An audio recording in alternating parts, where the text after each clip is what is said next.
Hi hello friends, welcome to Tamil defence update. நான் உங்கள் பிரேம்குமார். கடந்த 2-3 நாளாவே அமெரிக்கானுடைய டிஃபென்ஸ் டிபார்ட்மெண்ட் தலையில கை வச்சு யோசிச்சுட்டு இருக்காங்க. என்ன அப்படின்னா, சைனா அவங்களுடைய 6வது தலைமுறை போர் விமானத்தினுடைய மெய்டு டெஸ்ட்டை கம்ப்ளீட் பண்ணிட்டாங்களா அப்படின்னு. ஸோ அதுக்கேற்ற மாதிரி சோசியல் மீடியால 2 வீடியோக்கள் ட்ரெண்ட் ஆக ஆரம்பிச்சது. அதாவது சைனாவினுடைய 2 போர் விமானங்களினுடைய மெய்டன் ஃபிளைட் டெஸ்ட். ஸோ அந்த வீடியோல இருக்கக்கூடிய போர் விமானங்களுடைய டிசைனை பார்த்தாலும் அது ஒரு ஸ்டெல்த் டிசைனாவே தெரிஞ்சது. ஸோ இந்த வீடியோல இந்த சைனாவினுடைய 6ஆம் தலைமுறை போர் விமானத்தை பத்தின டிசைனை டீகோட் பண்ணி பார்க்க போறோம். அது மட்டும் இல்லாம ஜியோ பொலிட்டிக்கல் வைஸ் இந்த போர் விமானம் சைனாவுக்கு எந்த அளவுக்கு அட்வான்டேஜ் கொடுக்கும், இதனால இந்தியா முன்னேற்பாடுகளா என்ன விஷயங்கள் செய்ய வேண்டியது இருக்கும், உலக அளவுல முக்கியமான நாடுகள் இதுக்கு ரியாக்ஷன் எப்படி கொடுத்திருக்காங்க அப்படின்றத டீட்டெயிலா பார்க்க போறோம். ஸோ இது வரைக்கும் நம்மளுடைய சேனலை சப்ஸ்கிரைப் பண்ணலாம், சப்ஸ்கிரைப் பண்ணிக்கோங்க. தமிழ்ல டிஃபென்ஸ் கண்டென்ட் எஜுகேஷன் பர்பஸ்க்காக அப்லோட் பண்ணிக்கிட்டு இருக்கேன். இப்போ வாங்க வீடியோக்குள்ள போலாம்.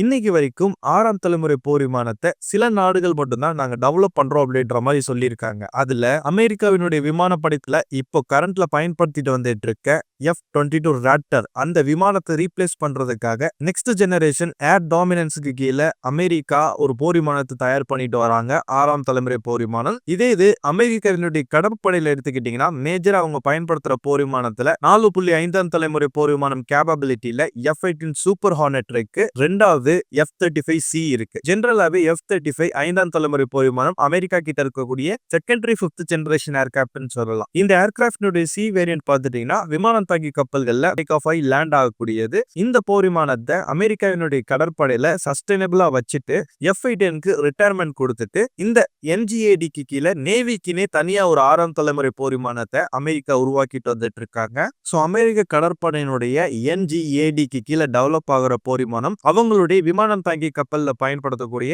F-35Cக்கு காம்ப்ளிமெண்டா இருக்கும் அப்படின்னு சொல்லப்படுது. ரஷ்யாவை பொறுத்தவரை அவங்களுடைய 6ஆம் தலைமுறை போர் விமானத்துக்கான ப்ராஜெக்ட் வந்து மிக்கோயின் PIKDP. ஆல்ரெடி மிக்கோய் நிறுவனத்தினுடைய CEO இதை பத்தின அப்டேட் கொடுத்திருந்தாரு. சோ அவர் என்ன சொல்லியிருக்காருன்னா, நாங்க வந்து ரஷ்யாவினுடைய 6ஆம் தலைமுறை போர் விமானத்துக்கான ப்ராஜெக்ட்ல இறங்கிட்டோம். அது 6ஆம் தலைமுறை இல்ல அப்படின்னா 5++ ஜெனரேஷன் ஏர்கிராஃப்ட். சோ கூடிய விரைவில் அவங்களுடைய 6ஆம் தலைமுறை போர் விமானத்துக்கான அப்டேட் கொடுக்கலாம். UK அவங்களுடைய டெம்பஸ்ட் ப்ரோக்ராம் 6ஆம் தலைமுறை போர் விமானத்துக்கான ப்ராஜெக்ட்ல இறங்கியிருக்காங்க. ஒரு நாடு 6ஆம் தலைமுறை போர் விமானத்தை உருவாக்கணும் அப்படின்னா பட்ஜெட் ரொம்ப செலவாகும். இந்த நிலையில UKவை பொறுத்தவரை இதுக்கு பல நாடுகளை இன்வைட் பண்ணியிருக்காங்க. ஈவன் இந்தியாவை கூட இன்வைட் பண்ணியிருந்தாங்க. இந்தியா ஜாயின் ஆகல. பட் இத்தாலி, ஜப்பான் போன்ற நாடுகள் இந்த UKனுடைய டெம்பஸ்ட் 6ஆம் தலைமுறை போர் விமான ப்ராஜெக்ட்ல இணைஞ்சிருக்காங்க. சோ அது மட்டும் இல்லாம பிரான்ஸ், ஜெர்மன், ஸ்பெயின் இந்த 3 நாடுகள் இணைஞ்சு FCAS ஃபியூச்சர் காம்பேட் ஏர் சிஸ்டம் அந்த ப்ராஜெக்ட்ல 6ஆம் தலைமுறை போர் விமானத்தை உருவாக்கிட்டு வந்துட்டு இருக்காங்க. சோ ரிமைனிங் இருக்க ஒரே ஒரு நாடு 6ஆம் தலைமுறை போர் விமானத்தை உருவாக்கிட்டு இருக்காரு சைனா. சைனா தான் இப்போ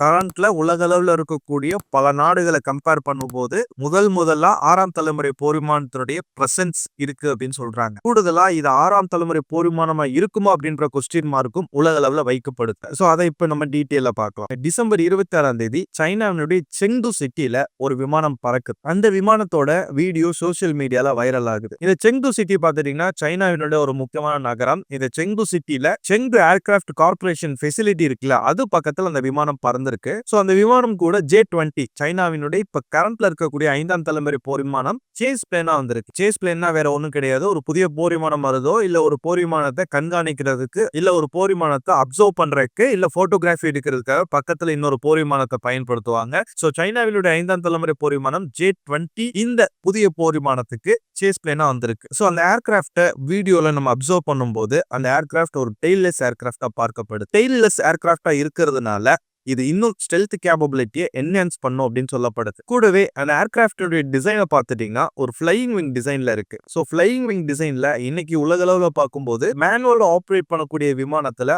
அமெரிக்காவினுடைய பாமர் ஏர்கிராஃப்ட் மட்டும் தான் இருக்கு. ஸோ இது பாமரா இருக்குமா அப்படின்னு கேட்டீங்கன்னா கண்டிப்பா இருக்க சான்சஸே கிடையாது. காரணம் என்ன அப்படின்னா அதனுடைய ஏர் ஃப்ரேம் சைஸும் J-20 ஏர் ஃப்ரேம் சைஸும் ஒரே மாதிரி தான் இருக்கு. ஸோ ஷோரா இது ஒரு ஃபைட்டரா தான் இருக்கும். ஸோ இன்னும் அந்த விமானத்தை டெப்தா டீகோட் பண்ணும்போது அந்த விமானத்தினுடைய இன்ஜின்ஸ், மொத்தம் 3 இன்ஜின் கொடுத்திருக்காங்க. இந்த டெக்னாலஜி பேரு ட்ரைஜெட் அப்படின்னு சொல்றாங்க. சோ இன்னும் நம்ம டெப்தா டீகோட் பண்ணோம்னா அந்த விமானத்துல 3 ஏர் இன்லெட் இருக்கிறதா சொல்றாங்க. 2 விமானத்தினுடைய அடிப்பகுதியில 2 பக்கம் சைடுல இருந்தது. 1 விமானத்தினுடைய மேல் பகுதியில இருந்ததா சொல்லப்படுது. சோ 3 ஏர் இன்லெட் இருக்கிறதுனால இந்த விமானம் ட்ரைஜெட் கேப்பபிலிட்டியா இருக்கலாம். இதுவரைக்கும் ஃபைட்டர் ஜெட்னுடைய ஹிஸ்டரியில 2 இன்ஜினுக்கு அடுத்து 3வது இன்ஜின் எந்த நாடுமே பயன்படுத்தினதில்ல. இது ஒரு அன்யூஷுவல் டிசைனாவே பார்க்கப்படுது. சோ இந்த 3 இன்ஜின் பயன்படுத்துறதுனால இதனுடைய ஸ்டெல்த் கேப்பபிலிட்டியை இந்த விமானம் இழக்கிறதுக்கு வாய்ப்புகள் இருக்கு அப்படின்ற மாதிரி சொல்றாங்க. இன்ஃப்ராரெட்ல டிடெக்ட் ஆகிறதுக்கு சான்சஸ் இருக்குன்னு சொல்றாங்க. ஆனாலும் இந்த விமானத்தோட ஃபியூச்சர் பிரசன்ஸை வச்சுதான் நம்ம இந்த விமானத்தோட முழு கேப்பபிலிட்டியை டிஸ்கிரைப் பண்ண முடியும். பொதுவா இந்த ஃபிளைங் விங் டிசைன் இருக்கிறதுனால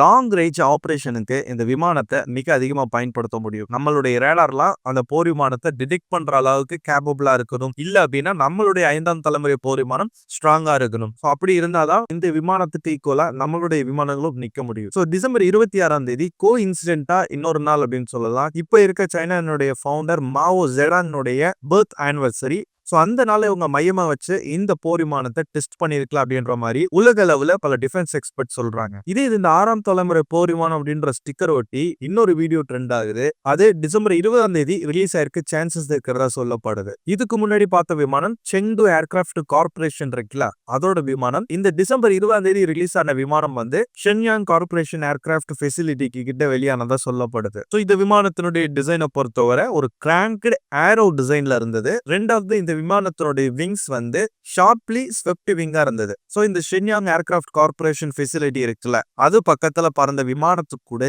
சேஸ் பிளேனா J-16 ரக விமானம் வந்திருக்கு. சைனாவை பொறுத்தவரை இந்த 6ஆம் தலைமுறை போர் விமானத்துல அவங்க ப்ரூவ் பண்ண வேண்டிய முக்கியமான விஷயங்கள் நிறைய இருக்கு. அதுல அவங்களுடைய சூப்பர் க்ரூஸ் கேப்பபிலிட்டியை ப்ரூவ் பண்ணி ஆகணும். அதே சூப்பர் க்ரூஸ் கேப்பபிலிட்டி அந்த விமானத்தினுடைய அட்வான்ஸ்டு மெனூரபிலிட்டியில ப்ரூவ் பண்ணணும். கூடவே இந்த விமானத்தினுடைய ரேஞ்ச் அண்ட் என்டியூரன்ஸ் அவங்க இன்க்ரீஸ் பண்ணி ஆகணும். இதுக்கு முன்னாடி பயன்படுத்திட்டு வந்துட்டு இருக்க J-20 சைனாவினுடைய 5ஆம் தலைமுறை போர் விமானமா இருக்கட்டும், இல்ல FC-31 ஃபைட்டர் ஜெட்டா இருக்கட்டும், இந்த விமானத்துல பயன்படுத்தின மெட்டீரியல்ஸை விட இந்த 6ஆம் தலைமுறை போர் விமானத்துல பயன்படுத்தக்கூடிய மெட்டீரியல்ஸ் இன்னும் அட்வான்ஸா இருக்கணும். விமானத்தினுடைய ரேடார் கிராஸ் செக்ஷனை குறைக்கிற மாதிரி இருக்கணும். கூடவே இந்த 6ஆம் தலைமுறை போர் விமானத்தினுடைய பைலட்ஸ் டெசிஷன் மேக்கிங்க்கு இன்னும் வேகமா செயல்படுத்துற மாதிரி அதுல A&ML artificial intelligence and machine learning integration அவங்களுடைய இந்த 6ஆம் தலைமுறை போர் விமானத்தினுடைய டெக்னாலஜில இன்டகிரேட் பண்ண வேண்டிய கட்டாயத்துல இருக்காங்க. இதுக்கு முன்னாடி வந்த விமானங்களை விட இந்த விமானத்துடைய வெயிட்டவும் குறைக்க வேண்டிய கட்டாயத்துல இருக்காங்க. அது மட்டும் இல்லாம நெட்வொர்க்கிங் டேட்டா ஷேரிங்ல அந்த விமானம் ரியல் டைமா பக்கத்துல இருக்க விமானத்துக்கோ இல்ல கிரவுண்ட் ஸ்டேஷனுக்கோ மிக வேகமா டேட்டாவை டிரான்ஸ்பர் பண்ணக்கூடிய கட்டாயத்துல இருக்கு. மிக அதிக நேரம் தானா அந்த விமானம் இயங்கக்கூடிய கேப்பபிலிட்டியை ப்ரூவ் பண்ண வேண்டிய கட்டாயத்துல இருக்கு. அது மட்டும் இல்லாம UAV டீமிங் அப்லயும் அந்த விமானம் சிறப்பா செயல்பட வேண்டிய கட்டாயத்துல இருக்கு. சோ இது எல்லாமே 6ஆம் தலைமுறை போர் விமானத்தினுடைய ஜெனரல் கேரக்டரிஸ்டிக்ஸ். சோ இதெல்லாம் ப்ரூவ் பண்ணாதான் அந்த விமானம் ஒரு 6ஆம் தலைமுறை போர் விமானமாய் கன்சிடர் செய்யப்படும். அதுல இந்த போர் விமானம் எப்படி அப்படின்றது ஃபியூச்சர்ல தான் தெரியும். ஏன்னா இப்போ மெய்டன் ஃபிளைட் டெஸ்ட் முடிச்சிருக்கிறதா சொல்றாங்க. சைனா பக்கத்துல அடுத்து ஒரு ஸ்டெல்த் பாம்பர் ஒன்னு ரெடி ஆயிட்டு இருக்கு. அதை H-20 பாம்பர். கடந்த மார்ச் மாதத்துல கூட சைனாவுடைய அபிஷியல் சைட்ல இருந்து இந்த H-20 பாம்பர் பத்தின அப்டேட் கிடைச்சது. கூடிய விரைவில் இந்த H-20 பாம்பரை நாங்க ரிவீல் பண்ணுவோம் அப்படின்ற மாதிரி சொல்லியிருக்காங்க. அது மட்டும் இல்லாம சைனா இப்ப 6ஆம் தலைமுறை போர் விமானம் உருவாக்க ஆரம்பிச்சுட்டாங்க. சோ இந்த நிலையில பாகிஸ்தானும் டிசைட் பண்ணிட்டாங்க. அவங்களுடைய 5ஆம் தலைமுறை போர் விமானத்தை டிசைட் பண்ணிட்டாங்க. என்ன அப்படின்னா சைனா டெவலப் பண்ணிட்டு வந்துட்டு இருக்க FC-31 ஃபைட்டர் ஜெட். சோ நம்மளுடைய விமானப்படை கொஞ்சம் பிரஷர்ல தான் இருக்கு. காரணம் என்னன்னா கூடிய விரைவில் நம்ம AMC ப்ராஜெக்டை இன்னும் வேகப்படுத்தணும். இல்ல அப்படின்னா மற்ற நாடுகள் கிட்ட இருந்து போர் விமானங்களை வாங்கக்கூடிய டிசிஷன் எடுக்கணும். சோ ரெண்டுல ஒரு டிசிஷனை கண்டிப்பா இந்தியா எடுத்தே ஆகணும். கொஞ்சம் பிரஷர்ல தான் இருக்கு. சோ ஓவராலா இதுதான் இந்த சைனானுடைய 6ஆம் தலைமுறை போர் விமானத்தை பத்தின டீடைல்ஸ். நம்மளுடைய தமிழ் டிஃபென்ஸ் அப்டேட் சேனல் இது வரைக்கும் நீங்க சப்ஸ்கிரைப் பண்ணிக்கோங்க. இத பத்தி ஒப்பீனியனை நீங்க கீழே கமெண்ட் பண்ணுங்க. நெக்ஸ்ட் ஒரு இன்ட்ரெஸ்டிங்கான வீடியோல உங்களை சந்திக்கிறேன்.